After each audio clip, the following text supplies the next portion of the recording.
From the very heart of Africa, a river begins its timeless journey, flowing all the way to the Indian Ocean. Its basin spans a vast 1.39 million square kilometers, crossing the borders of 8 nations. This is the Zambezi, born from highlands over 1,500 meters above sea level. It carves its way through 3 thunderous waterfalls and 2 colossal man-made lakes before surrendering to the sea.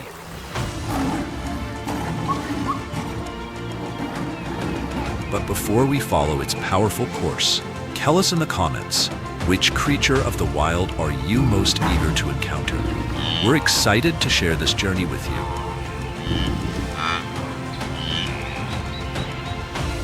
Now, let the adventure begin. Zambezi journey, crossing the currents of doom.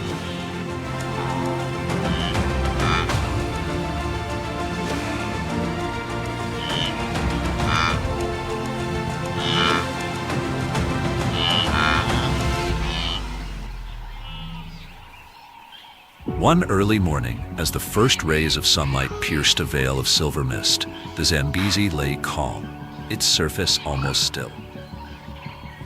But beneath that deceptive calm, a Nile crocodile, 5 meters of primeval power, slipped silently along the water's edge.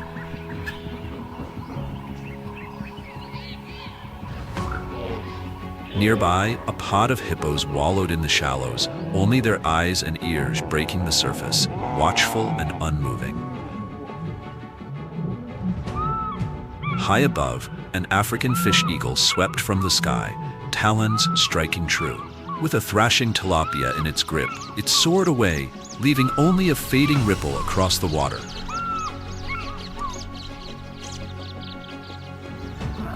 Not far downstream, a herd of nearly 200 Cape buffalo advanced to the riverbank. Every step deliberate, for they know, one mistake here could mean death.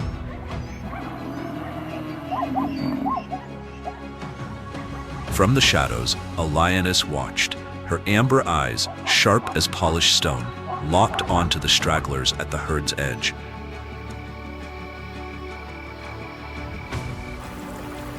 And all the while, beneath the endless thunder of Victoria Falls, the Zambezi continued its flow, a lifeline where survival and danger intertwine every single day. No river in southern Africa is as grand, as complex as the Zambezi, a vital artery stretching across 6 nations before surrendering its waters to the Indian Ocean. At 2,574 kilometers, it is Africa's 4th longest river, its vast basin covering nearly 1.4 million square kilometers. Born in the highlands of northwestern Zambia, its waters carve a path through Angola, Namibia, Botswana, Zimbabwe, Mozambique, and even touch Malawi and Tanzania. The river begins quietly, seeping from wetlands at over 1,500 meters in elevation, where streams trace ancient bedrock shaped hundreds of millions of years ago. But as it travels, the current grows fierce, unpredictable, untamed. From the vast Baratse floodplains, where sky and land blur into one, to the thundering rapids and deep gorges that split the earth, the Zambezi has inscribed its power into the very geology of a continent. It is length, gradient, and geological force combined that make the Zambezi one of Africa's most influential river systems, shaping landscapes, sustaining life, and commanding respect.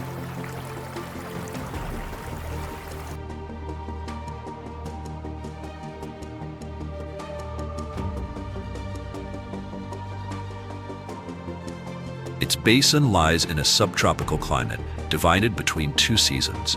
From November to April, rains swell the river, flooding plains and wetlands. Then comes the long dry season, when the land cracks and hardens, and survival becomes a trial.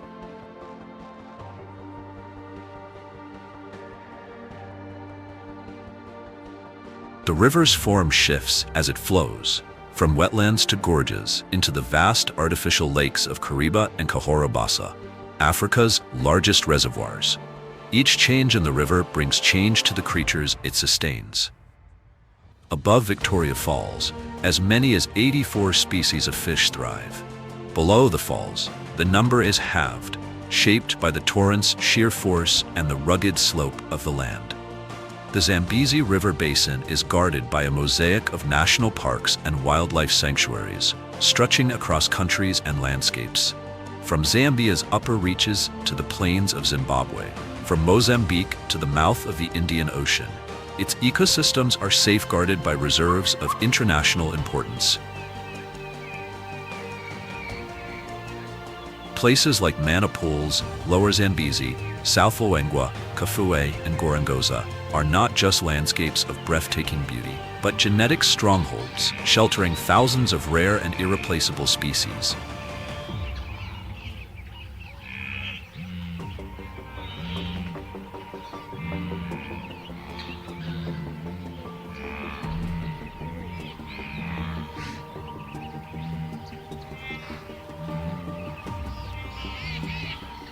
In the Miombo woodlands and across seasonally flooded grasslands where the waters shift with the turning of the seasons, the sable antelope moves, an inseparable thread in the fabric of this ecosystem. They are not alone. At elevations between 1,100 and 1,400 meters, in a world where mud and reeds battle for dominance, the sable stands as a symbol of resilience, adaptation etched into their very being.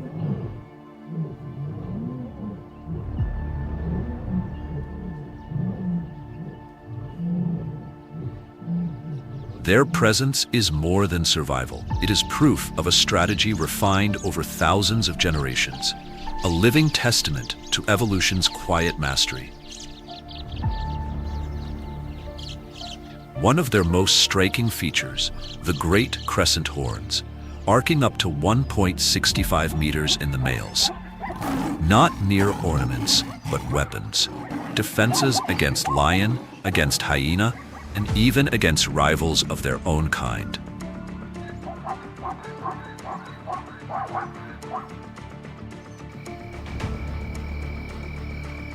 Here, social order governs survival.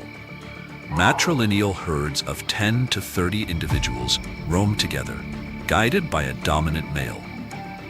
His territory, spanning up to 40 hectares, is marked with scent and droppings, silent warnings to all who would challenge his reign.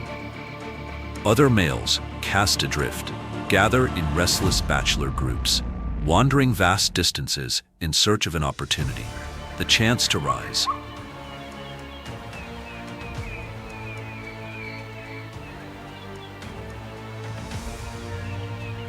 During the breeding season, females carry their young for nearly 9 months before giving birth to a single calf. Hidden deep in the thickets, these fragile newborns remain concealed for weeks, safety in secrecy, until strength allows them to join the herd. Today, the sable antelope still ranges widely across eastern and southern Africa. An estimated 75,000 remain in the wild. Yet not all populations thrive. The giant sable of Angola, majestic, rare, clings to existence with only a few hundred left in fragmented refuges, a species on the edge.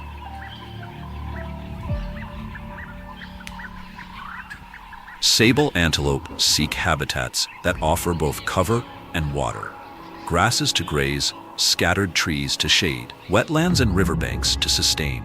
The dambos and floodplains of the Zambezi provide precisely such havens. But they are not the only giants here. Another titan walks these lands in search of water.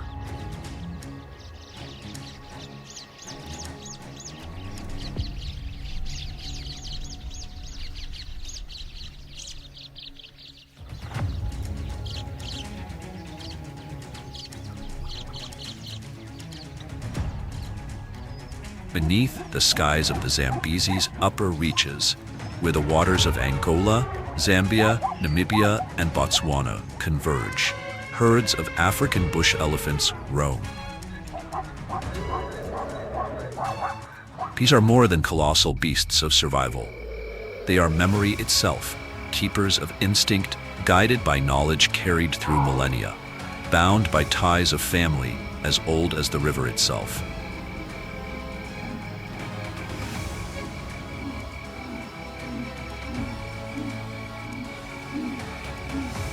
Towering in stature, adult bulls can stand more than 3 meters at the shoulder, stretching 7.5 meters in length and weighing over 6 tons. Their ears, wide as shields, map the shape of the continent and serve a vital purpose, dissipating heat through a lattice of blood vessels.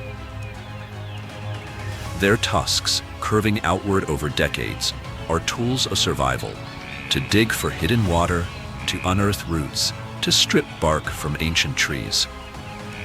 And their trunks, a miracle of strength and precision, part nose, part hand. With it they can pluck a single fruit, comfort a restless calf, or draw in 40 liters of water in a single breath. But it is not size alone that allows the elephant to endure this ever-changing land.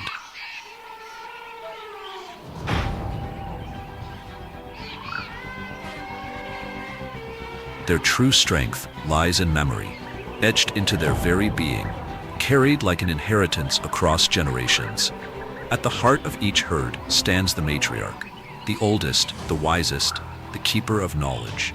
She leads them not only to hidden pools and distant grazing grounds, but also away from dangers remembered, lands once swallowed by floods, valleys where lions prowled, and secret mineral springs that sustain life in the cruelest drought.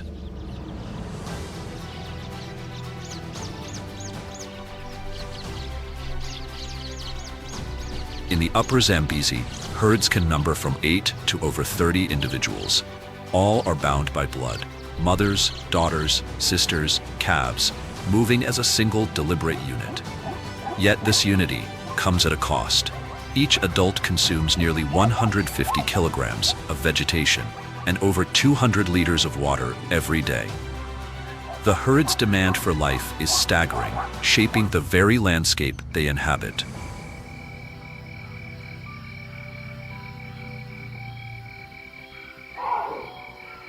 When young males come of age, between 12 and 15 years, they leave the safety of the family.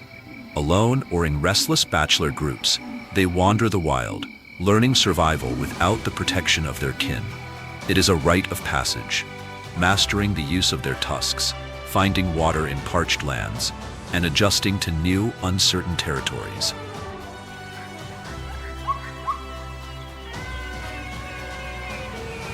Unlike the rigid migrations of wildebeest or zebra, elephants move with fluidity. Scientists call it facultative partial migration, a shifting pattern guided by rainfall, soil, water, and the promise of green. In the harshest dry seasons, herds may march hundreds of kilometers in search of water. Yet when the rains return, they return too, to lands reborn with grasses and pools of life.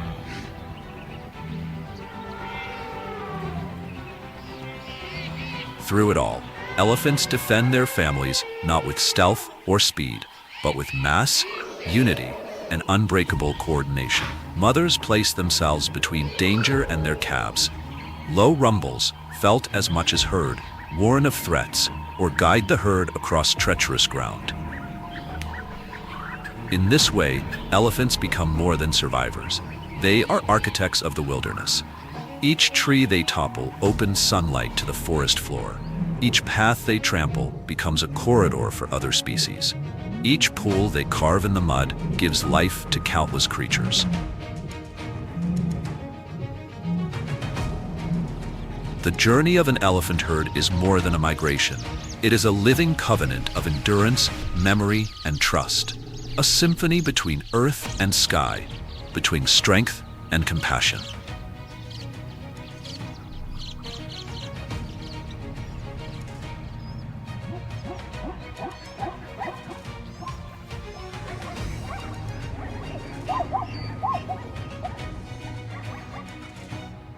Alongside their footsteps, where floodwaters retreat across the Kafue Flats, another story unfolds. Here, The Lechwe writes its own quiet epic of survival, an animal found nowhere else on Earth. This species, endemic to Zambia's wetlands, thrives in rhythm with the inland tides. Semi-aquatic, their legs are often submerged to the knees, the water serving as a shield against predators. When threatened, they plunge into the flood, vanishing until only their nostrils remain above the surface, a masterstroke of adaptation.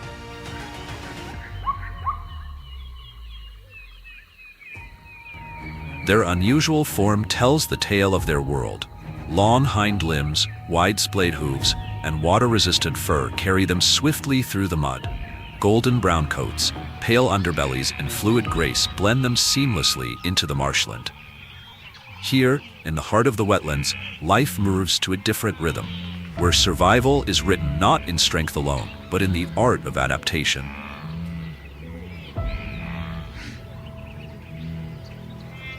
During the breeding season, males bear their crowning glory, elegant lyre-shaped spiral horns that lend them a regal presence upon the floodplains. The Lechwe gather in astonishing numbers. Thousands converge around the wetlands in a living tide of movement. Yet outside the mating season, their world divides. Young males drift into restless bachelor herds, while mothers and calves form nurturing groups of their own. From November to February, the marshlands transform into an arena. Males stake out small rises above the water, turning them into leks, stages for display. Here they posture, clash, and parade, each vying to prove their strength and claim the attention of females. Their semi-aquatic life grants them safety from many hunters of the plains. On dry land, predators hesitate, but in the water, another danger waits.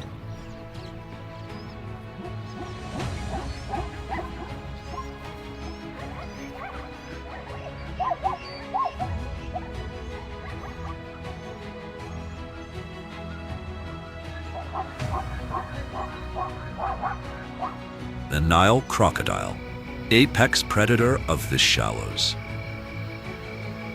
This ancient hunter does not rush, nor does it chase. It waits. Every movement of the river conspires in its favor. With a body stretching 5 meters, ridged armor, muscular limbs, and a tail built for sudden power, it vanishes beneath the surface. Only eyes and nostrils break the water's skin, silent, watchful. Patience is its weapon. It listens to the current, to the flicker of a fish's fin, to the whisper of reeds in the wind. When the moment comes, it strikes with terrifying precision. In an instant, jaws like steel traps snap shut, prey erased before the surface even ripples.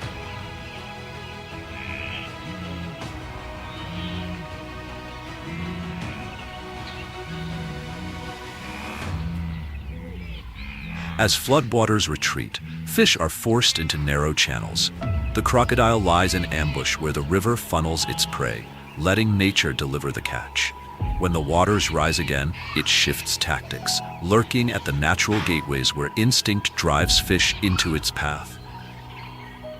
And in rare moments, these solitary hunters reveal a hidden strategy: cooperation. In a few remarkable instances, Nile crocodiles have been seen working together, forming arcs and barriers, herding fish, and dividing the spoils without conflict. Such behavior is rare among reptiles, but here, in the shifting waters of the Zambezi, adaptability is survival.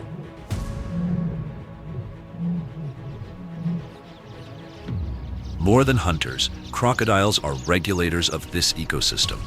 By keeping fish populations in balance, they prevent collapse. By consuming the dead at the end of the dry season, they cleanse the waters, sparing the river from suffocating blooms of bacteria. In this way, the crocodile becomes not only a predator, but a guardian of balance, an ancient keeper of order in the wild heart of the Zambezi.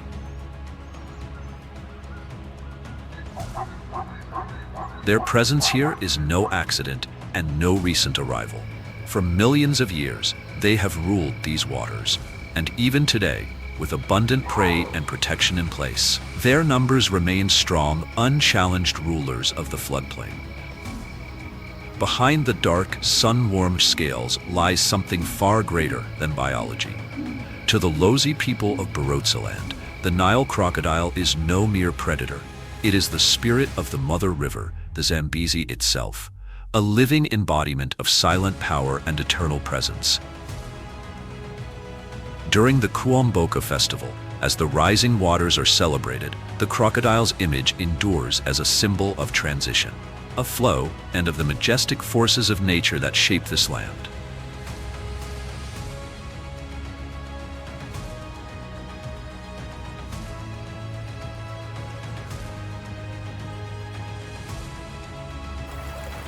At the threshold between the upper and middle Zambezi, the river unleashes its full fury. Here, Victoria Falls bursts into view, a spectacular fracture in the earth. The once gentle waters suddenly plunge from heights of over 100 meters, spanning nearly 2 kilometers in a single sweeping curtain. The roar of its descent echoes like thunder across the plains. In the season of high water, its voice can be heard from 40 kilometers away. Columns of spray rise into the heavens like smoke, a vision so commanding that the local people named it Mosi Owatunya, the smoke that thunders.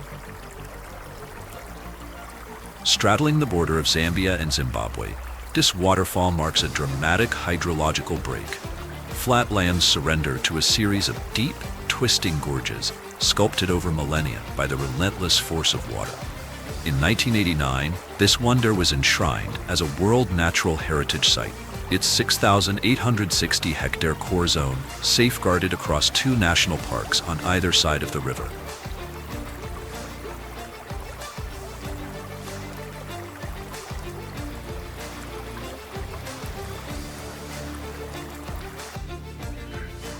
Above the gorges, the skies belong to a master of the air, the battler, the national bird of Zimbabwe.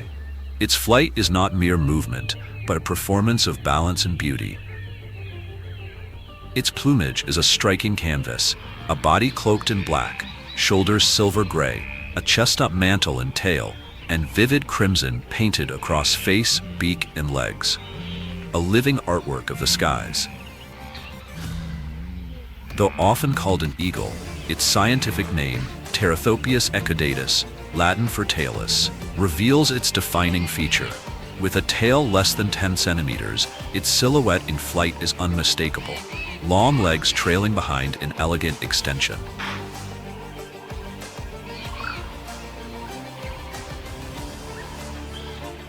The battler spends almost the entire day aloft, gliding for 8 to 9 hours on shifting currents. At 50 meters above the earth, it scans vast ranges, sometimes up to 200 square kilometers in a single day. Its swaying acrobatic flight, like a tightrope walker in the sky, inspired its French name battler, the tumbler, the acrobat.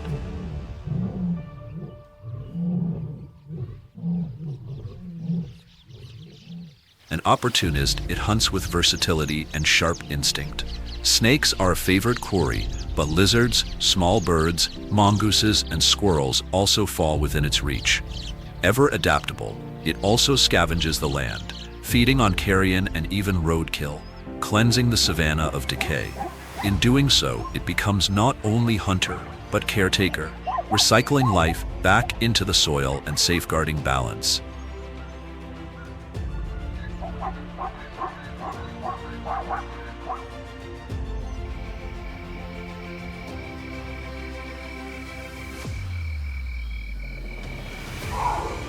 Now we descend again, down to the shifting currents of the Zambezi.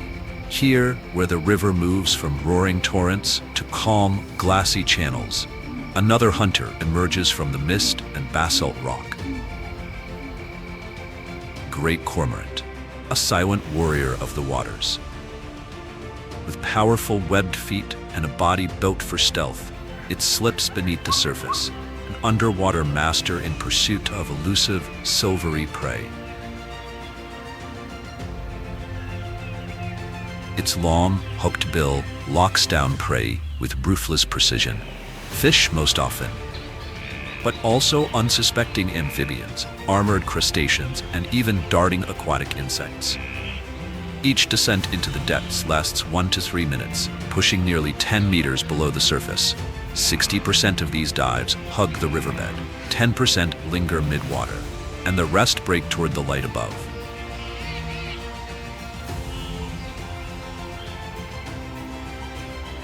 Unlike the feathers of most ducks, those of the cormorant are not fully waterproof.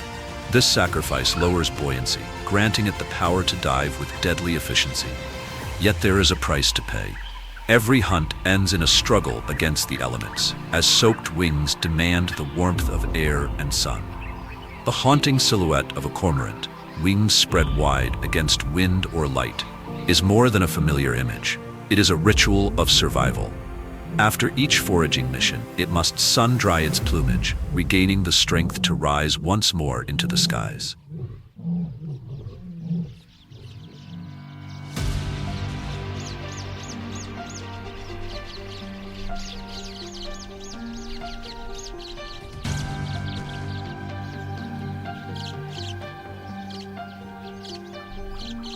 After plunging over Victoria Falls, the Zambezi begins its middle course, stretching for more than 600 kilometers along the border of Zambia and Zimbabwe, before reaching Lake Cahora Bassa in Mozambique.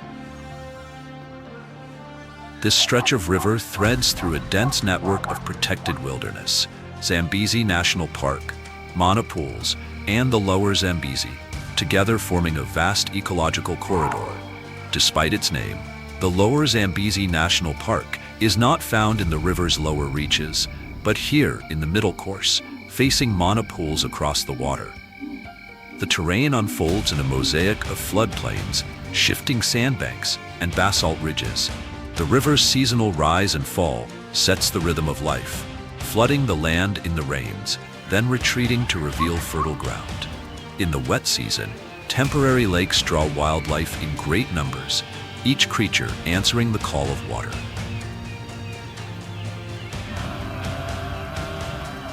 Into this landscape comes the African buffalo, dark, muscular, and crowned with sweeping horns. At the center of its head lies a shield of bone called the boss, so tough it can deflect bullets. From this armor, the horns curve down and rise again, sharp and deadly enough to halt a lion mid-attack. With such weapons, the buffalo is more than prey. It is a warrior.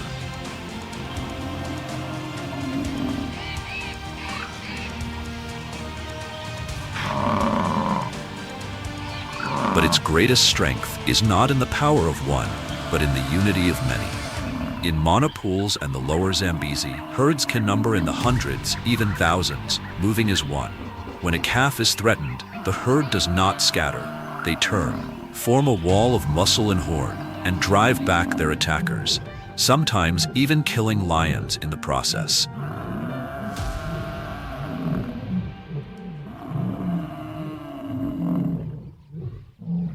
This unity is not just for defense. Researchers have uncovered a remarkable behavior. When it is time to move, the females rise, face the direction they choose, then lie back down. Others follow, until the herd reaches a majority, a form of natural voting. In this society, wisdom lies with age, and the choices of seasoned females often guide the herd to the richest pastures and the safest water. The buffalo's adaptability is its lifeline. From forests to savannas, even mountain slopes, they thrive wherever grass and water endure. Here in the Middle Zambezi, they move with the river's moods, retreating to higher ground in floods, grazing dry grasses through the lean months. But the river holds dangers of its own. To cross safely, every member of the herd must stay vigilant, for beneath the surface waits the most fearsome predator of all, the Nile crocodile.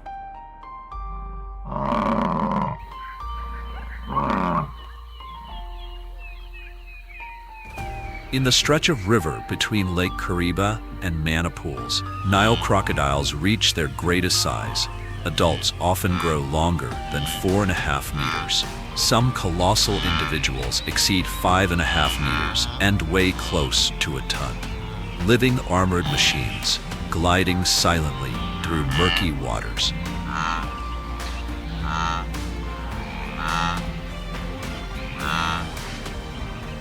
Their broad skulls and conical teeth can snap the leg of a zebra or crush the ribs of a buffalo in a single bite. Their backs are sheathed in osteoderms, thick bone plates beneath the skin that not only deflect attacks from lions, but also scatter sunlight, making them vanish into the rippling surface.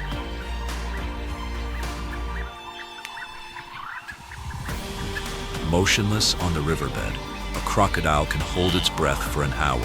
Inside its heart lies a unique chamber, the foramen of Panizza, which redirects blood to conserve oxygen, an adaptation that allows them to tune their bodies to the rhythm of the river itself. As the dry season begins, herds of buffalo, wildebeest, and zebra cross the river in search of fresh grazing. For the crocodiles, the current becomes an ambush ground. They do not always hunt alone, sometimes working in loose groups. One blocks the front, another the rear, while others drive prey into waiting jaws. Their bite force is among the strongest in the animal kingdom, enough to shatter bones and crack through shells. They target the throat, the belly, the jaw, vulnerable places where one strike can end a life. When prey is too large, they drag it below, hold it under until the struggle stops, then unleash the infamous death roll, tearing flesh apart in a spiral of power. This is not a chase. It is a perfectly timed ambush, born of patience, mud, and teeth. When the rains retreat, new sandbanks rise from the river, marking the start of the breeding season. Males clash in violent battles for territory, leaving scars across skulls and jaws, badges of survival and dominance. Females lay their eggs in sandy banks, where the warmth of the earth guards them through the dry months. Months later, hatchlings break free into the shallows. From their first breath, they must learn to vanish, or be swallowed by the very river that birthed them. Surveys in the early 2000s counted nearly 10,000 crocodiles in the Lake Kariba region alone. Across the middle and lower Zambezi, the population may exceed 12,000. Densities ranging from 1 to 3 individuals per kilometer of river. These numbers reflect a stable population, thanks to conservation efforts, regulated harvesting, and protection from poaching. Yet dangers remain: pollution, habitat loss, and conflict with people. Still, in places like Mana Pools and the lower Zambezi, the crocodile endures. After millions of years of evolution, descending from ancient reptilian giants, it has mastered not only survival, but dominance.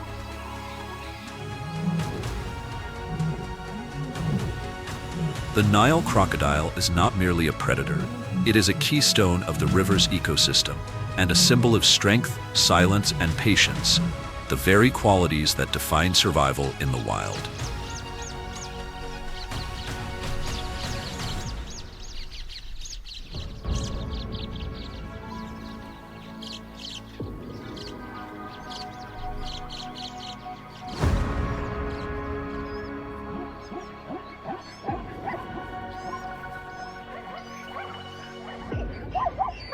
Beneath the surface of the Zambezi River, the Nile crocodile reigns supreme. But on land, along sun-baked sandbars and sparse riverside woodlands, other predators emerge. Among them, the spotted hyena. Across the cracked floodplains and open forests of the middle Zambezi, a chilling chorus rises. Sharp, eerie laughter echoes through the night, a haunting reminder that the spotted hyena quietly dominates the game. Shaped by millions of years of evolution, it thrives here, not only as a predator, but as a symbol of complex survival.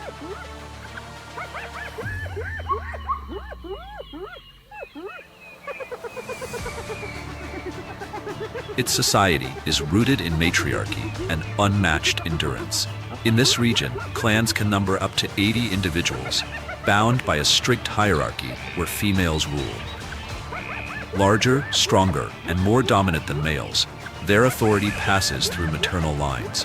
A cub born to the alpha female inherits privilege, first access to food, priority in space, and immediate status over others.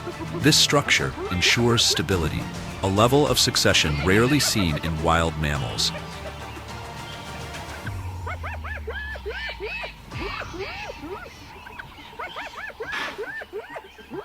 By moonlight reflecting off the Zambezi, the hyena does not merely scavenge, it hunts. With stamina that carries it over long distances at more than 60 kilometers an hour, and jaws powerful enough to crush bone, it is an apex hunter. Working in coordinated packs, hyenas surround, split, and bring down prey with tactical precision. In mana pools, during the dry season, when herds of buffalo and antelope crowd the last watering holes, they strike with ruthless efficiency.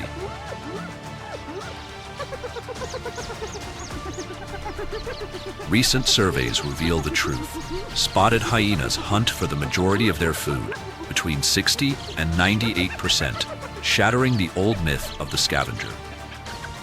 Their eerie calls deepen the legend. The giggle, a high-pitched laugh, signals stress or submission. The long, drawn-out whoop summons clan members or coordinates a hunt. Combined with growls, hisses, and scent marking, they command a communication system as complex as that of higher primates, an intelligence that binds their society and sharpens their hunts.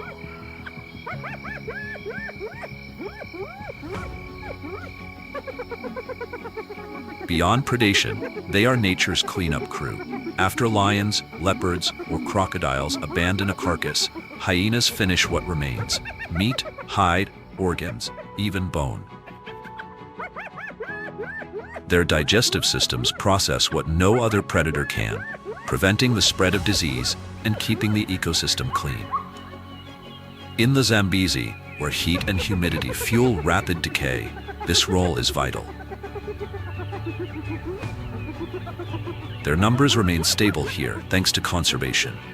In 2024, the Zambia Carnivore Program recorded 280 individuals across 19 clans, with ongoing efforts to rescue trapped animals and reduce conflict near villages.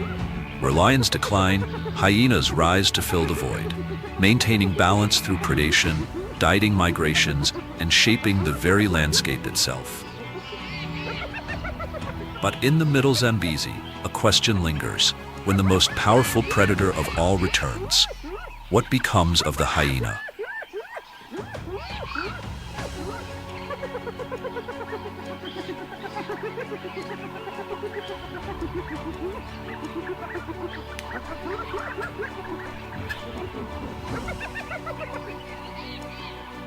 The ecosystem pulses with the rhythm of water. When the rains arrive, low-lying plains transform into shimmering lakes, drawing vast herds of buffalo, zebra, and wildebeest in search of new grazing. As the floods recede, fresh grasslands emerge. With them comes both opportunity and danger. This is when the lions begin a brutal cycle of survival. Every hunt is not only a matter of life and death, but a living lesson for the pride itself.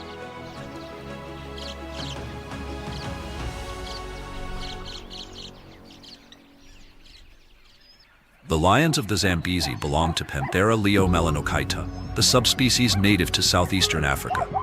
Here, in the lower and middle Zambezi basin, densities can reach nearly 6 individuals per 100 square kilometers. In Mozambique's Zambezi Delta, recent surveys reveal one of the highest concentrations of lions left in the wild. A pride is built on kinship, related females, their cubs, and 1 or 2 males who join from outside. Each lion has a role, both in hunting and in daily life.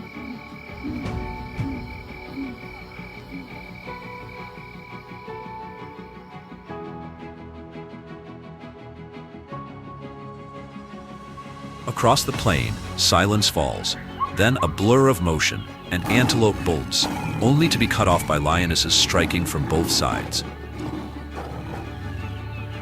They do not hunt alone.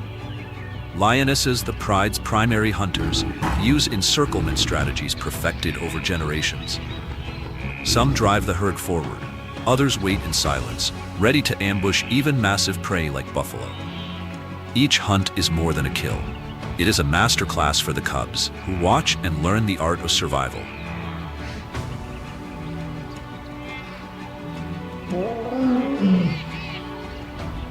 In the distance, a male stands like a sentinel. His mane, a shield of thick fur, signals strength, health, and fertility. When he roars, the sound rolls for 8 kilometers across the floodplain. It is both a declaration of dominance and a warning. This territory is claimed.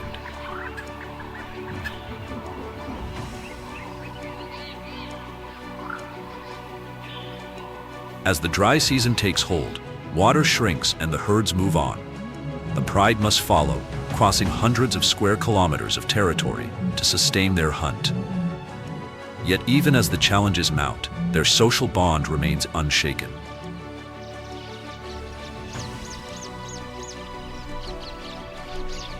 Lionesses share more than the hunt. They share motherhood itself.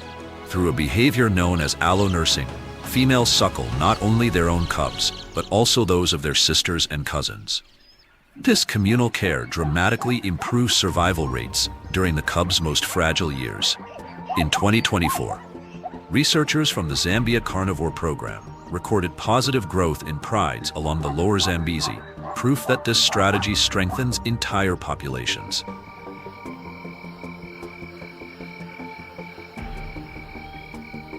Ecologically, lions are more than predators.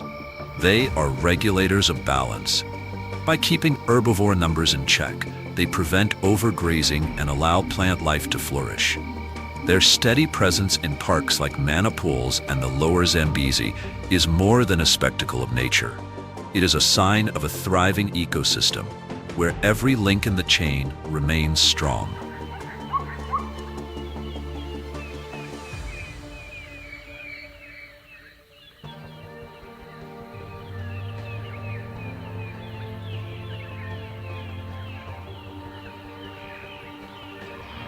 In Africa, there is one predator that surpasses even the lion's fabled pride. When it comes to hunting success, the crown belongs to the African wild dog. Their strike rate ranges between 80 and 90%, astonishing compared to the lion's 30. In this region, their strongholds lie within 2 protected landscapes, Mana Pools of Zimbabwe and Zambia's lower Zambezi National Park.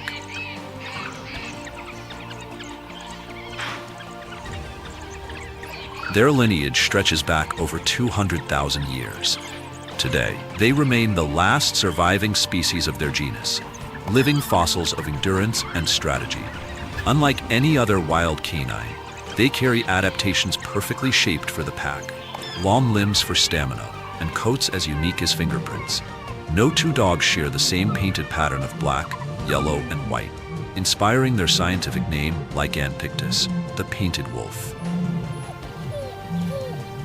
Their oversized round ears act as biological radar dishes, detecting sound across vast distances and allowing seamless communication across the open plains of the Zambezi. In a world where survival hinges on coordination, these adaptations are everything. Though scattered, their populations are showing fragile signs of recovery. Zimbabwe reports around 660 mature individuals across 86 packs. Yet in isolated pockets, such as Mozambique's Marameo Reserve, only a handful remain, separated by hundreds of kilometers, a fragmentation that threatens genetic diversity and long-term survival. But their strength lies not in numbers, nor in brute force. It is discipline, unity. Unlike leopards, who stalk alone, or hyenas who quarrel in chaotic clans, wild dogs move like one organism. They chase prey with relentless endurance, pushing antelope and zebra to collapse from exhaustion. Reaching speeds of 60 kilometers an hour, they are the plains' most tireless hunters.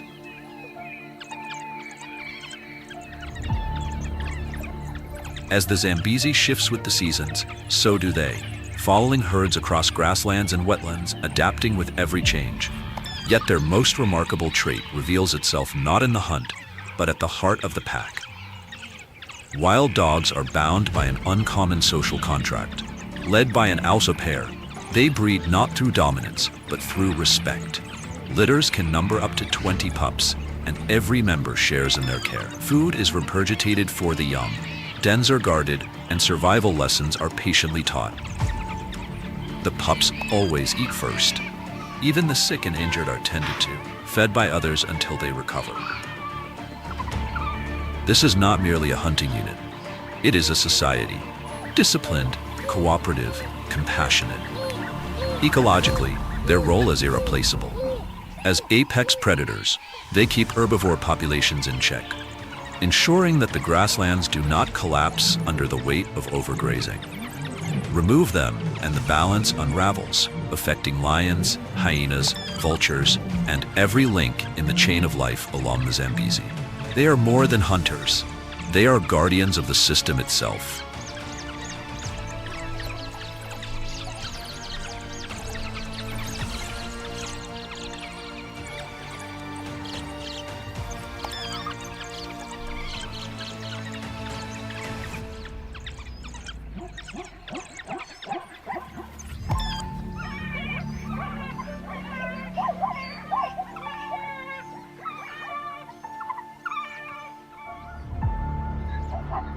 When it comes to vultures, one species stands above the rest, the most widely distributed across Africa, the white-backed vulture. Nature's tireless cleanup crew, they specialize in erasing the aftermath of predator and prey.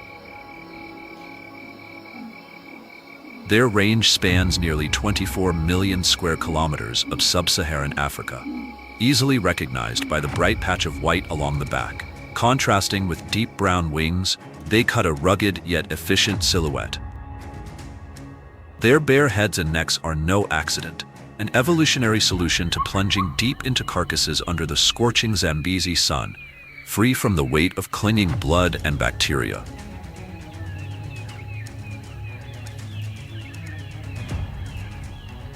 With wings stretching over 2 meters, they can glide for hours, tracing wide circles on rising thermals. Their vision is extraordinary, sharp as telescopes, able to detect carcasses or the stirrings of predators from over 5 kilometers away. When one finds food, others notice subtle shifts in its flight. Within minutes, dozens converge. At the body of a fallen buffalo, the air thickens with wings. Hundreds may descend, the scene noisy, frantic, yet strangely orderly. They jostle and compete, but rarely spill into violence. As obligate scavengers, their service is vital. In minutes, they strip remains that might otherwise spread anthrax, rabies, or cholera. Inside their stomachs, acids so corrosive they would burn human skin, neutralize pathogens that could devastate entire ecosystems. But their efficiency has not shielded them from peril. In the early 1990s, white-backed vultures numbered more than 250,000. Today, their population has plummeted to as few as 29,000. In southern Africa, including the Middle Zambezi, their decline is driven by poisoned bait, electrocution on power lines, shrinking habitats, and the lethal trace of veterinary drugs. Now, the International Union for Conservation of Nature lists them as critically endangered, one step from disappearing forever. Without them, Africa's Great Plains would change. Carcasses would linger, disease would spread, and the balance that has endured for millennia would unravel.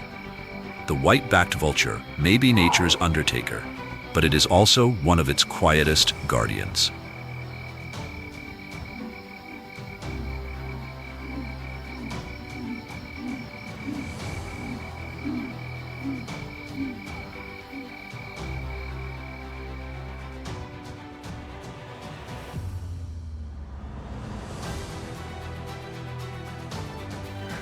As the world's largest man-made reservoir by volume, Lake Kariba holds a staggering expanse of water.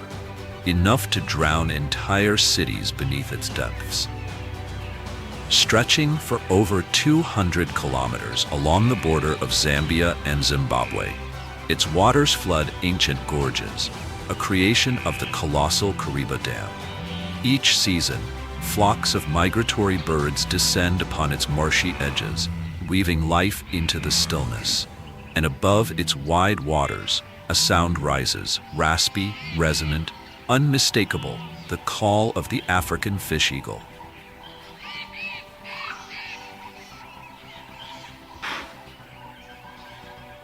This bird of prey seems painted in contrast, a snow-white head, chest and tail, set against dark wings, a golden beak edged in black, eyes deep and steady as still water in the dry season. Its design is precise, honed by millions of years. The fish eagle's lineage stretches back to the Miocene, descended from an ancient line of sea eagles, its closest kin today found only in Madagascar. To biologists, it is more than a predator. It is a living witness to evolution itself.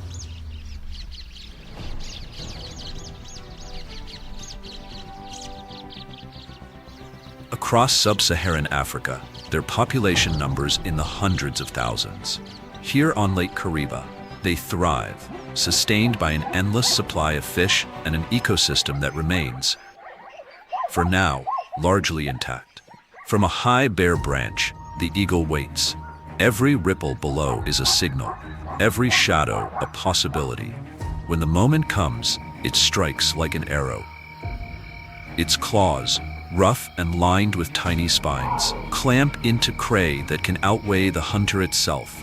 Opportunistic by nature, it is also a thief, sometimes seizing the catch of herons or storks, using strength to conserve rather than spend. Their voices echo across the lake, often described as the very sound of Africa, high-pitched, clear, resonant. These calls bind pairs together for life and stake claims to territory along the shoreline. Nests, vast and heavy with years of additions, grow into towering structures of branch and twig, cradling the next generation. From fragile chicks to fierce hunters, their young rise quickly, fed on a diet of pure protein. By 70 days they take flight, though they remain under their parents' care for months. And while many birds migrate with the seasons, the African fish eagle stays close. Here, food is plentiful.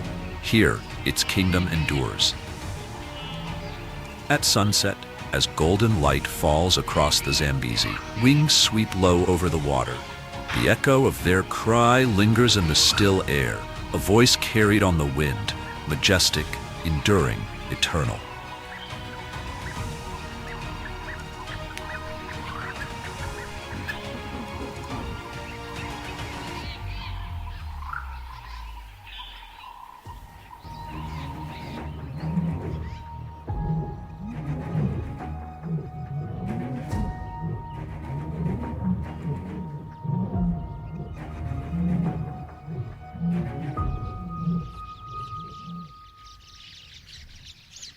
If the African fish eagle soars on wings that brush the open sky, then below the surface, the African Jakana thrives with a very different gift, its extraordinary feet.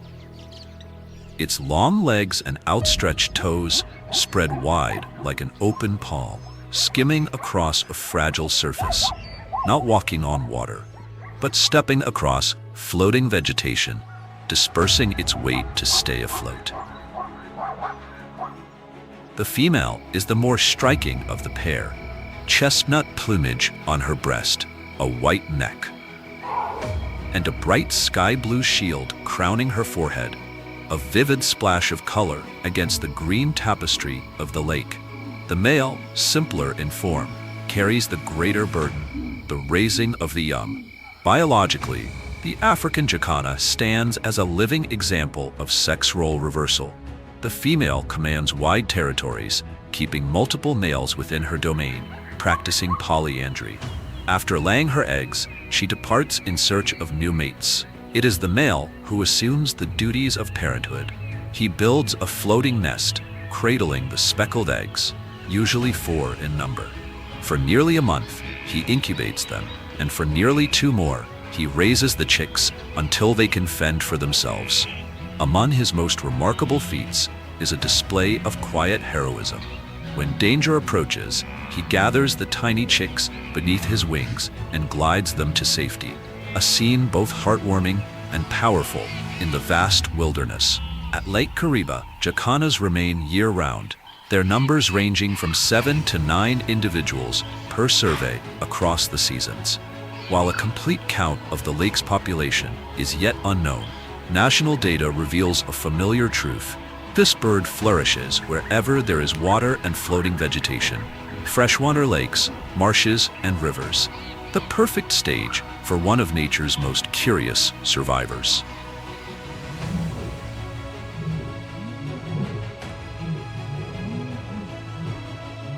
Amid the delicate footsteps of the African Jakana gliding across floating vegetation, a towering figure rises in stark contrast, the saddle-billed stork. Its proud stance in the thin morning mist is where elegance meets unmistakable majesty. This bird can reach heights of up to 1.5 meters, with a wingspan stretching beyond 2.5 meters, making it one of the largest stork species in the world. Its commanding presence is evident as it moves slowly through shallow waters, each step pressed down as if testing the very surface of the lake. When unsuspecting prey draws near, its bill strikes like a spear. With pinpoint precision, it captures catfish weighing over a kilogram, or seizes more elusive creatures, crabs, frogs, lizards, and even venomous snakes such as the spitting cobra. Beyond its striking size and form, the saddle-billed stork is one of the few stork species with clearly visible sexual dimorphism. Males possess dark brown eyes, while females display bright yellow, easily visible even from a distance under good light. A rare trait in the world of waterbirds, where gender is often impossible to tell by sight alone. At Lake Kariba, the hydroelectric dam altered the region's hydrology since the 1960s. Yet, for the saddle-billed stork, this transformation brought new opportunity. The artificial floodplains created by the lake have become ideal hunting grounds. Recent data recorded in 2024 shows a stable population here, with no signs of long-distance migration. Observations from eBird and BirdLife International indicate that between 20 and 50 breeding pairs remain active each year, enduring despite shifting climates and fluctuating water levels.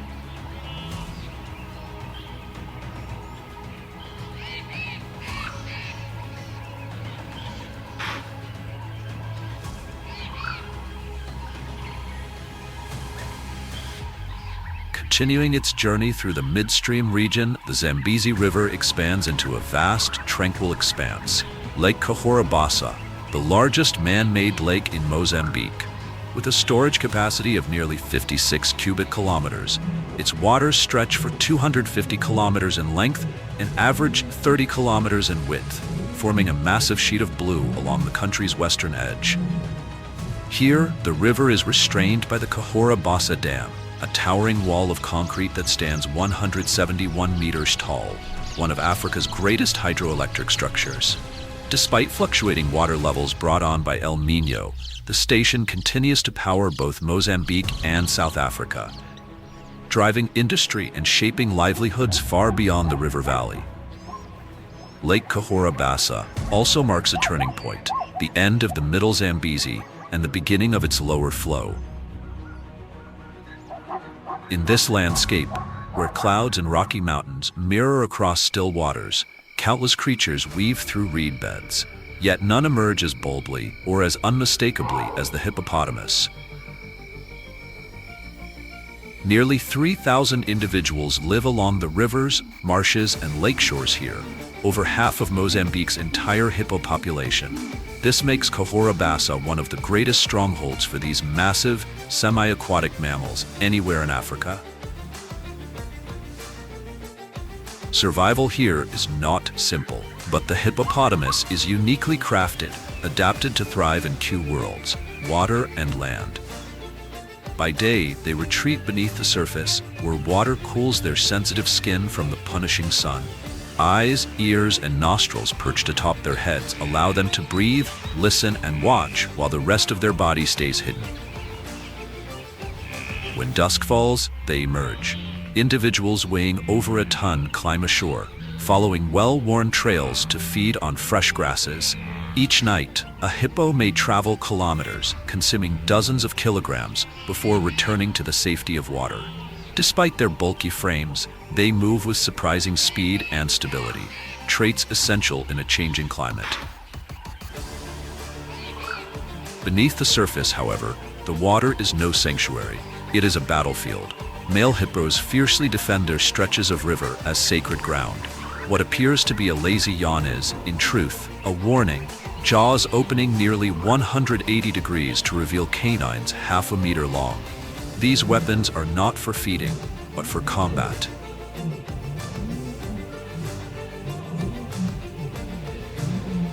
Far from gentle giants, hippopotamuses are among Africa's most formidable mammals. They can outrun a human with bursts of speed reaching 30 kilometers per hour. Their reputation as dangerous is well earned, and yet their biology is as fascinating as it is fearsome. With a body mass only surpassed by elephants and white rhinos, they are the third largest land mammals on Earth. Their skin secretes a red, oily fluid, sometimes called blood sweat, that acts as both sunscreen and natural antiseptic, shielding them from sunburn and infection. But their impact stretches beyond survival. Each night, as they return to the water, they release organic waste, nutrients carried from the land back into the aquatic ecosystem. This flow sustains plankton, fish, insects, and the birds that feed upon them. Their nightly trails across the floodplain become water channels, shaping the landscape and creating habitats for smaller species. At Kariba, the hippo is more than a resident. It is an architect of the ecosystem, leaving an imprint as enduring as the river itself.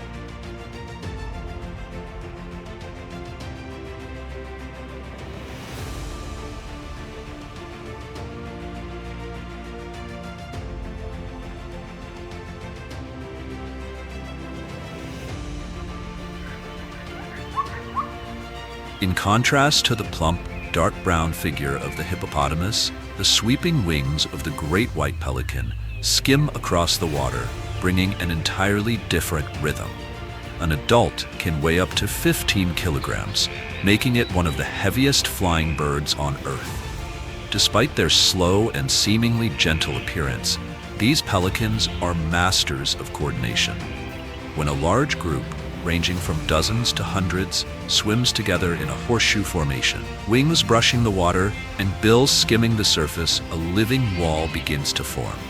Fish, in their frantic attempts to escape, are driven into shallower waters, where they become easy prey for hundreds of massive throat pouches. Each pouch, made of elastic skin beneath the bill, can hold up to 13 liters of water. Every scoop follows a precise sequence. Draw in water, trap the fish, squeeze out the excess, then swallow the catch. Contrary to the common belief that the pouch is for storing food, it is in fact a finely tuned hunting tool, perfectly adapted to exploit the rich aquatic life of Lake Kariba. But while the great white pelican is busy reaping its harvest, it fails to notice the sharp gaze fixed upon it from the shadows.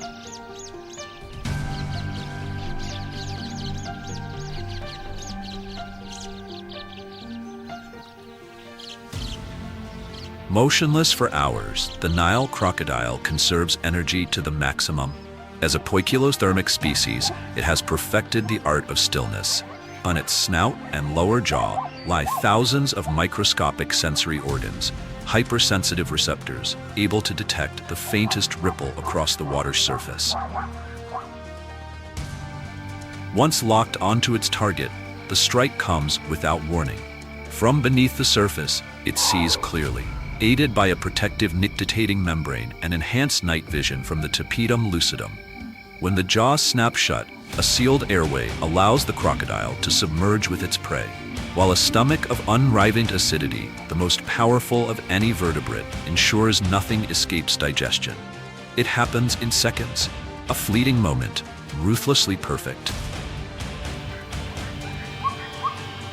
At Lake Kariba, an estimated 10 to 12,000 Nile crocodiles dominate the waters, forming one of the densest populations in Africa. They are the heirs of an ancient lineage, their origins tracing back to the Archosaurus era, kin to both dinosaurs and modern birds. Over millions of years, evolution has shaped them into the apex predator of Africa's freshwater web. Their ecological role is profound. As top predators, Nile crocodiles regulate populations of fish, young hippopotamus, and water birds, preserving the delicate balance of the ecosystem. With unmatched digestive efficiency and the ability to survive long periods without food, they secure their position as guardians of the freshwater realm. Beyond Kariba, the Zambezi River flows toward its final journey, a 900-kilometer descent through floodplains and forests before emptying into the Indian Ocean. Here, the river splinters into a labyrinth of channels, lagoons, mangroves, and flooded forests, a living corridor of water and life. In these lower reaches, crocodiles reign over swamps and estuarine zones. During breeding season, their numbers swell, as thousands of females carve nests along sandy banks. Each clutch of buried eggs becomes a biological treasure, yet also a point of vulnerability. Where eggs are plentiful, their most notorious enemy appears, the Nile monitor. Rather than facing the mother head-on, this cunning lizard targets the next generation. With a keen sense of smell and uncanny precision, it raids the hidden nests. Sometimes two work together, one distracting the mother while the other digs swiftly, devouring the eggs. It is a rare display of strategy in reptiles, hinting at intelligence deeper than once imagined. The Nile monitor is the largest lizard in Africa, often exceeding 2 meters in length, with some giants surpassing 2.4. Armed with a muscular body, a flattened tail like a whip, and serrated teeth, it stands as a living symbol of agility and predatory instinct in the lower Zambezi ecosystem.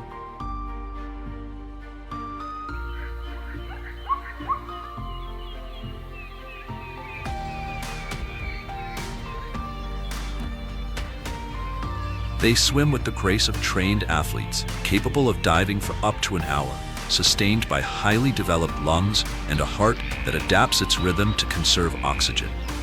Their tail is both paddle and weapon, a muscular whip that can drive them forward or lash out with punishing force against any would-be threat.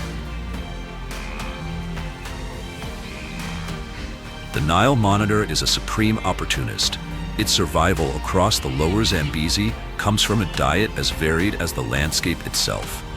Recent surveys have recorded more than 30 different prey types: eggs, small birds, fish, crabs, frogs, snakes, insects, and even carrion.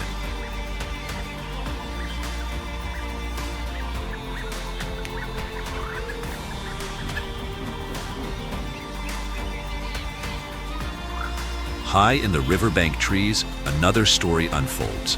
Vervet monkeys move cautiously through the canopy, living in troops of 10 to 50.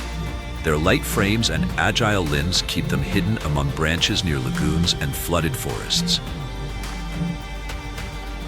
This is a society built on order. Each individual holds a defined rank, and survival depends on cooperation. In a world where danger can strike from ground, sky, or water, Vervet monkeys rely on a unique defense, an alarm call system, considered one of the earliest forms of language. These sounds are not mere cries, they are coded messages. When a leopard prowls near, short, sharp barks send the troops scrambling to the highest treetops. At the sight of an eagle, a low, cough-like call ripples out, driving the group beneath dense foliage. And when a snake stirs in the grass, a rapid chatter pulls every gaze downward, bodies tense and ready. Such precision reveals more than instinct. Each call conveys information about the nature of the threat, one of the rarest skills in the animal kingdom. Researchers have identified around 30 distinct calls, with subtle differences between males and females. Males, in particular, produce deeper, longer signals, most often during disputes or the breeding season. Beyond sound, touch plays its part. Grooming is more than hygiene. It is the silent language of alliance, of tension eased, of bonds reinforced. These primates also learn from experience. In one striking case, a troop that encountered a low-flying drone responded with an eagle alarm, as if instantly recognizing the new danger came from the skies. Adaptability defines their existence. Vervet monkeys thrive in riverside forests, open savannas, even near human settlements, anywhere food and cover can be found. In the lower Zambezi, they move with the seasons, climbing to higher woodlands when the waters rise, then returning to the lagoons during the dry months, when canopy cover and shallow pools offer safety and food. Their hierarchy and cooperation allow them to function as a unified force, sharing resources, defending territory, and protecting the vulnerable young. Yet even in the treetops, danger is never far, for among their greatest predators is one of Africa's most skilled climbers, the leopard.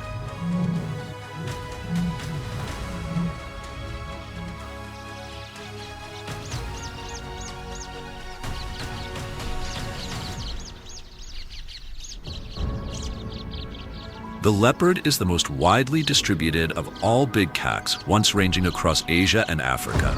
In the lower Zambezi, particularly near the Jakana airstrip and Zambezi area, their density is remarkable, estimated at around 13 individuals per 100 square kilometers, far higher than many other reserves.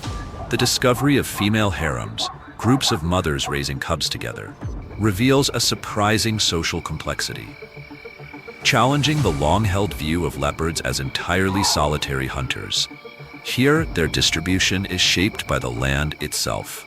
They are most often seen in riparian forests beneath dense canopy cover, where monkeys and antelope abound. In the dry season, they move into floodplain grasslands and sandy flats, following concentrations of prey. Rocky hills and escarpments offer shelter, breeding grounds, and refuge from competition. The region around Jakana airstrip and Zambezi camp is considered a biological hotspot, home to the highest leopard density in the basin. Physically, they are built for stealth. Muscular frames draped in golden fur, patterned with black rosettes that break their outline against forest shadows and tall grasses. Their nocturnal and crepuscular lifestyle keeps them hidden from the heat of the day and away from dominant rivals like lions and hyenas.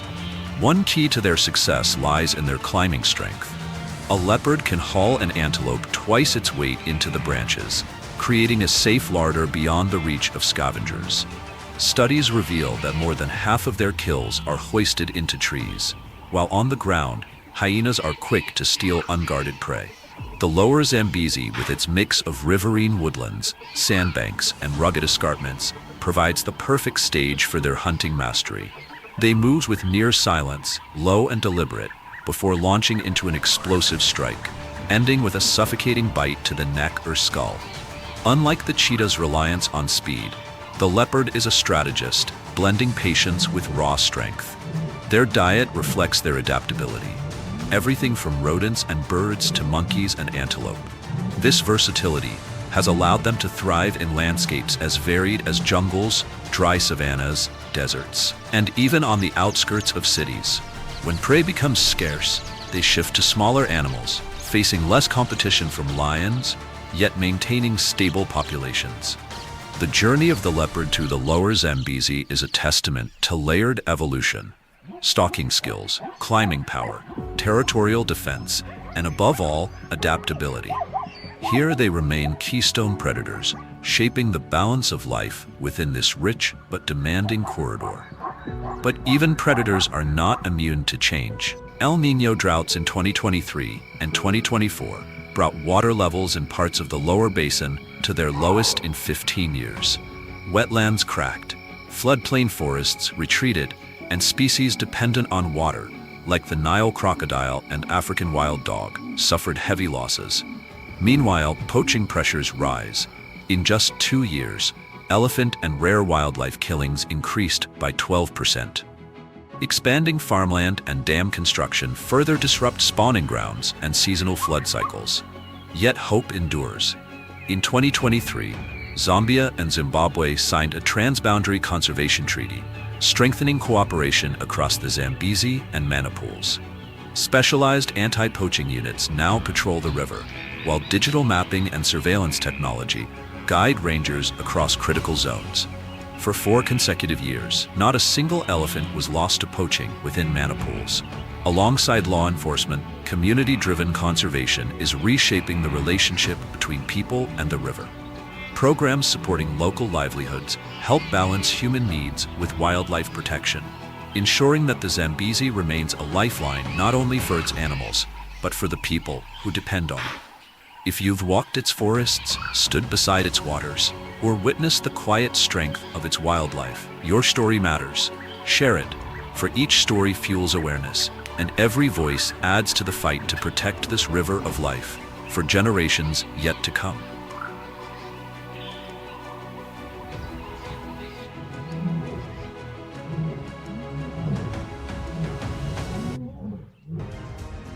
Along the muddy edge of the pan, where a Nile crocodile lies perfectly still beneath the surface, another presence cautiously approaches. Through a rising curtain of dust, black and white stripes emerge. Burchell zebras, the enduring emblems of the African plains, have come to drink. Every step they take toward the water is a calculated risk, a silent contest between thirst and the jaws that wait unseen beneath the surface. Burchell zebras are striking creatures, each one a living canvas of black ink brushed across white parchment. On their necks and shoulders, the stripes rise in vertical slashes like ancient blades, while across their flanks and hips, the lines turn horizontal, creating an illusion of motion even in stillness. Some individuals display shadow stripes, faint brown echoes between the bolder black ones, like sun-bleached memories of past dry seasons. In the Ndlovu area, zebra herds typically gather near water in the early mornings or late afternoons, when the heat softens. Each small group forms a harem, a stable social unit made up of a dominant male, several females, and their young.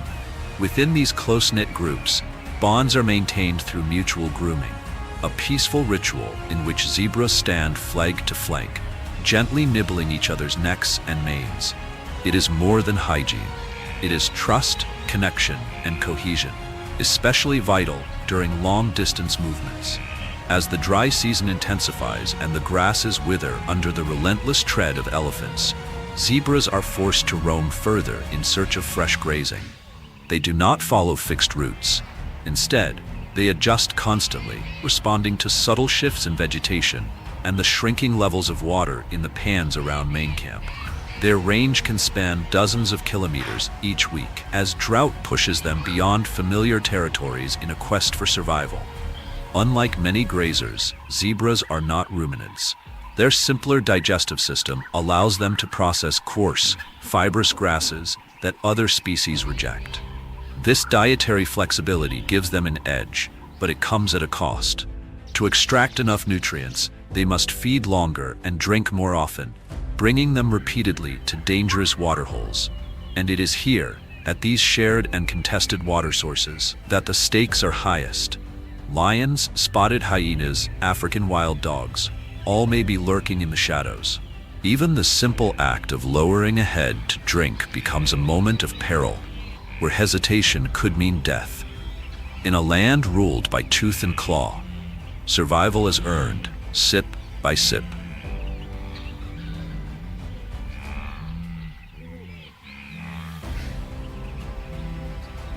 As the last echoes of the Cape buffalo herd fade into the shimmering horizon, the ground still seems to hum with their passing. But a new presence begins to take shape, vast, deliberate, and unmistakable. The largest land animal on Earth is arriving. From a distance, the African elephant emerges, unhurried and calm, yet commanding a reverent silence across the savanna. Nothing dares to stand in its path, not because of aggression, but because of a presence that radiates power, intelligence, and profound social depth. Adult males can stand over 3 meters tall at the shoulder and weigh between 5,200 and nearly 7,000 kilograms. Yet for all their massive bulk, their movements are astonishingly gentle, silent even, leaving behind only deep, rounded footprints in the scorched earth.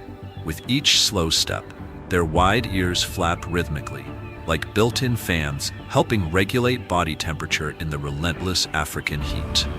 Their long ivory tusks, which grow throughout their lives, serve many purposes: digging for water beneath dry riverbeds, stripping bark from trees, defending against threats, and foraging with precision. Tragically, these same tusks have made elephants a prime target for poaching across the continent. But the elephant's most remarkable tool is its trunk, a complex fusion of nose and upper lip, capable of astonishing dexterity. It can pluck a single blade of grass or draw up dozens of liters of water in a single breath. African elephants live within deeply bonded matriarchal societies.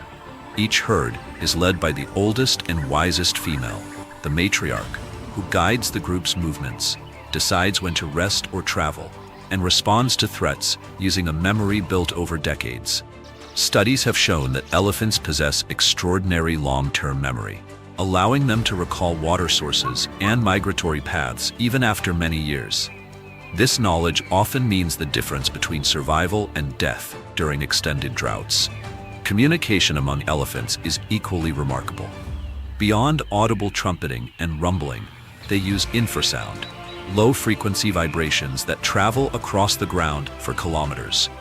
These signals allow distant herds to stay in contact, coordinate movements, and warn one another of danger. And their emotional depth is undeniable. When one of their own dies, elephants have been observed approaching the body, lingering, touching the remains with their trunks, and displaying behaviors akin to mourning. In 2023, researchers in the Kavango-Zambezi Transfrontier Conservation Area documented such scenes, rituals of remembrance that suggest a level of empathy rarely seen in the animal kingdom. Here, in the sun-baked heart of Africa, the elephant moves not just through space, but through time, memory, and meaning.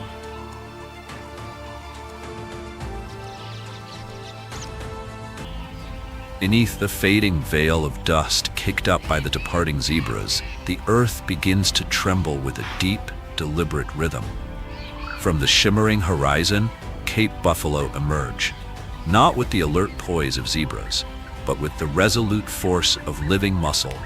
Their arrival is not subtle, it's an announcement. In this unforgiving landscape, where weakness is swiftly punished, they endure through sheer power and the unshakable unity of the herd. Towering at shoulder heights of up to 1.5 meters and weighing more than 750 kilograms in the case of males, the Cape buffalo is a brute of the savanna. Its reputation as Black Death is no exaggeration. It comes from a long history of documented counterattacks, acts of defiance that have earned the respect and fear of predators and hunters alike. The buffalo's sweeping horns curve upward from a massive, fused base known as the boss, both a weapon and a badge of genetic dominance, passed down through generations.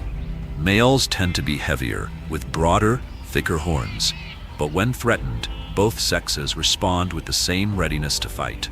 And critically, they rarely fight alone. At Namandlovu Pan, where artificial waterholes serve as lifelines during the parched months of the dry season, Cape buffalo gather in formidable numbers. A herd may consist of just a few dozen or swell to over 1,000, but these gatherings are not haphazard. They are strategic, evolved formations built for survival. At the center, calves and females stay tightly packed, shielded by a protective perimeter of adult males. It is a mobile fortress, a living barricade few predators dare to challenge. In a place where danger often comes in silence and speed, the Cape buffalo thrives by standing its ground and standing together.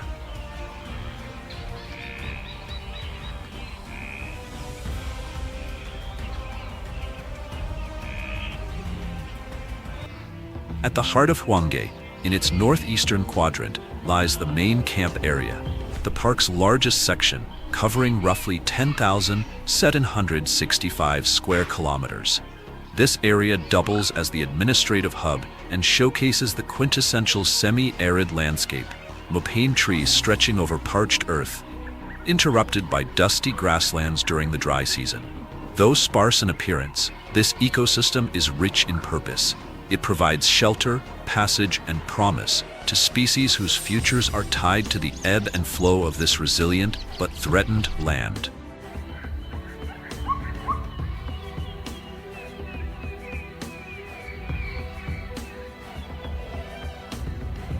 Life in the dry season hinges entirely on an intricate network of over 60 man-made pans, artificial waterholes fed by underground aquifers. These are carefully managed on a rotating schedule to ensure a constant supply of water for wildlife. Around these vital lifelines, some of Africa's most iconic species gather: elephants, buffalo, kudu, zebras, and an array of formidable predators, including lions and leopards. In this arid landscape, the pumped pans are nothing short of a miracle of survival.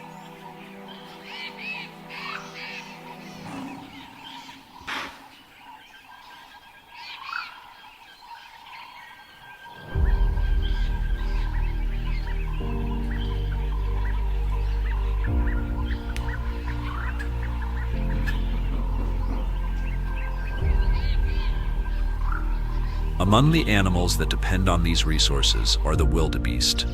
They travel in herds that often number in the hundreds, their collective mass forming a moving wall of muscle and instinct. This visual barrier serves as protection. When a single member senses danger, the entire herd reacts as one.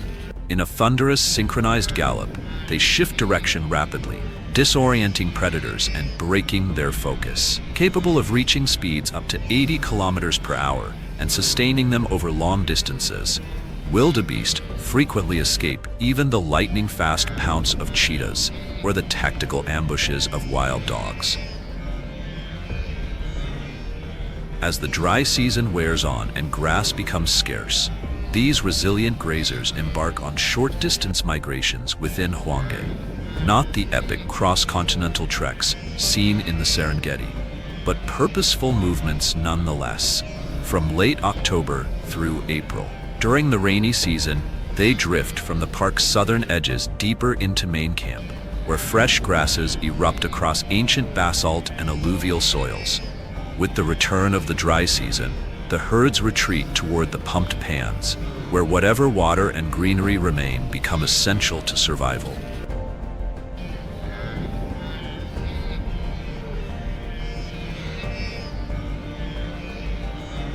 Wildebeest primarily feed on soft grasses found in open areas. As their hoofs churn the soil, they aid in natural seed dispersal and pollination, playing a quiet but vital role in the regeneration of the grasslands. Their presence is accompanied by a lively entourage.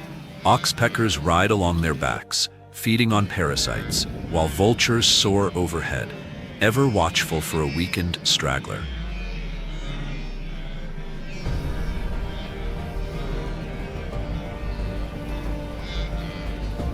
Births come in tight, synchronized waves at the onset of the rains, when food is most abundant. Newborn calves stand within minutes and run shortly after, nature's imperative for survival in a world filled with threats. But despite their rapid start, few survive the trials of their early years.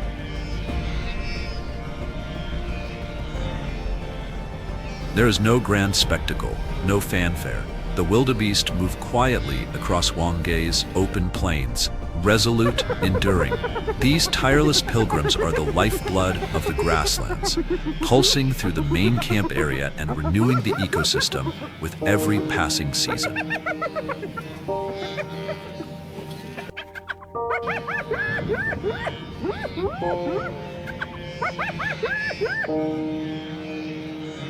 Just as the thunder of their hooves fades into the dust, a new sound stirs, a low, resonant roar rolling across the mopane haze. Antelope drifts silently across the savanna. Subtler, lighter movements begin to stir at the edges of the tall grass. Slipping into view are impalas, the smaller, more agile antelopes of the quiet plains. With their sleek frames and extraordinary adaptability, impalas have carved out a vital role in the intricate web of life within Huang National Park.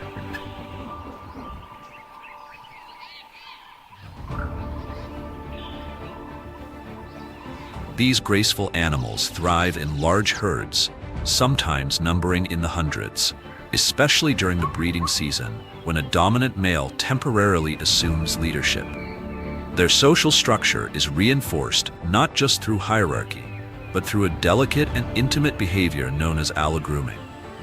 This mutual grooming ritual involves gently nibbling at one another's coats with their teeth, removing parasites while simultaneously reducing stress and reinforcing social bonds. It's both a health regimen and a form of emotional maintenance, critical in the demanding life of a prey species. Though slight in stature, the impala's athleticism is astonishing. With a single bound, it can leap more than 10 meters in distance, or soar over 3 meters into the air, easily clearing dense thickets or evading an ambush. When fleeing danger, they can reach speeds of up to 80 kilometers per hour, turning escape into an art form. Whether darting from wild dogs or dodging the claws of a lion, these bursts of speed and agility often spell the difference between life and death.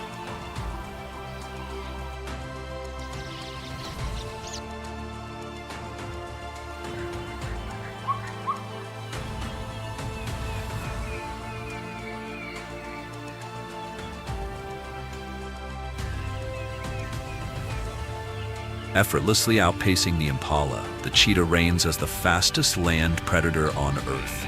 Capable of reaching speeds up to 110 kilometers per hour, it's a master of acceleration, going from 0 to nearly 100 in just under 3 seconds. In the wide open savanna near Hwange's main camp, where speed is the ultimate currency of survival, the cheetah doesn't depend on brute force or group tactics. It needs only a single perfect opportunity to strike with breathtaking precision.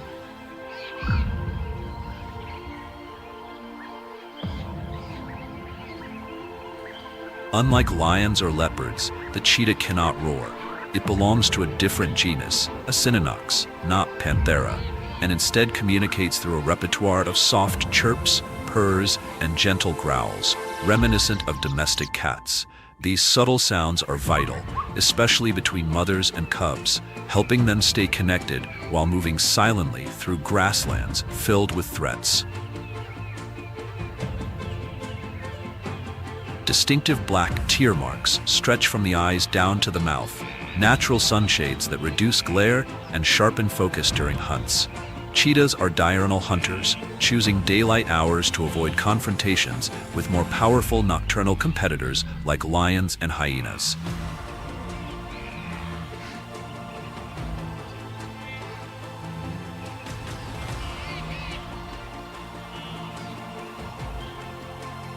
Every detail of the cheetah's body is designed for speed.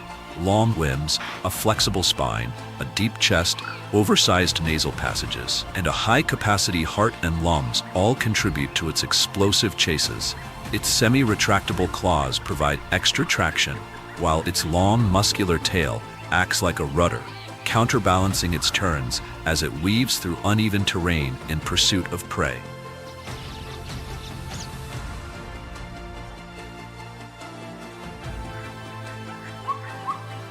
Unlike pack hunters, cheetahs are solitary. Males sometimes form small coalitions, but they typically stalk alone, each step silent, calculated, and timed with the precision of a shadow creeping over the earth as the afternoon sun begins to dip. Their vision is exceptionally sharp. Forward-facing eyes give the cheetah binocular focus, allowing it to spot movement from over 5 kilometers away. Once within striking range, usually 60 to 100 meters, it launches forward like an arrow from a bow, Each stride can span nearly 7 meters, rapidly closing the distance between predator and prey.